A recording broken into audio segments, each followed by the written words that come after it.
Twelfth class का session शुरू हो रहा है और ट्वेल्थ क्लास के सेशन में सबसे पहले आपको इलेक्ट्रोस्टैटिक्स पढ़ना है।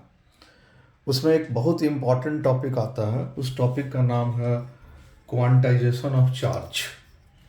ये क्वांटाइजेशन ऑफ चार्ज का ये है क्वांटाइजेशन ऑफ चार्ज।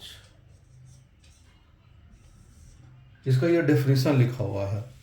ये क्वेश्चन एग्जामिनेशन में जनरली 1 मार्क्स या 2 मार्क्स में लिखने के लिए ज़रूर आता है। क्या कहता है ये? It states that the charge present over any charged body is in form of an integral multiple of electron. कहाँ कहाँ हम लोग को मार्क करके रखना है? सबसे पहले यहाँ पे एक चार्ज को मार्क करके रखना है, एक इंटीग्रल मल्टीपल को मार्क करके रखना है और एक इलेक्ट्रॉन के बारे में बात करके रखना है। और इसका ये जो मैथमेटिकल फार्मूला जो होता है वो Q is equal to N E होता है। Q क्या है? वो चार्ज है। N क्या है? इंटीजर है। और E क्या है? इलेक्ट्रॉन है। अब इसको थोड़ा सा हम लोग इसको समझते हैं। ये तो एग्जामिनेशन पॉइंट ऑफ व्यू से ऐसे लिखना है।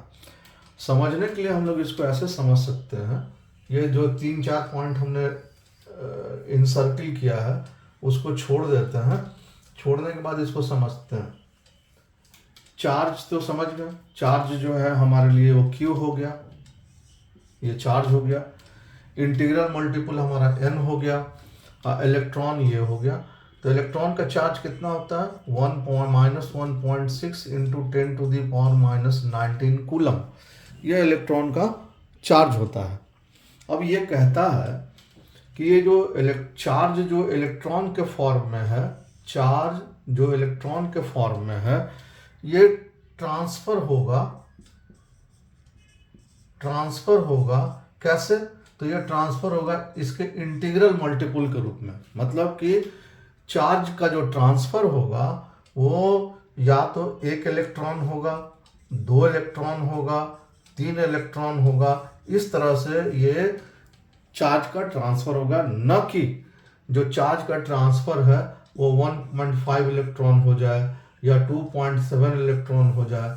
ऐसा चार्ज का ट्रांसफर होना पॉसिबल नहीं है और इसी को कहा जाता है quantization of charge. Please like, comment and subscribe.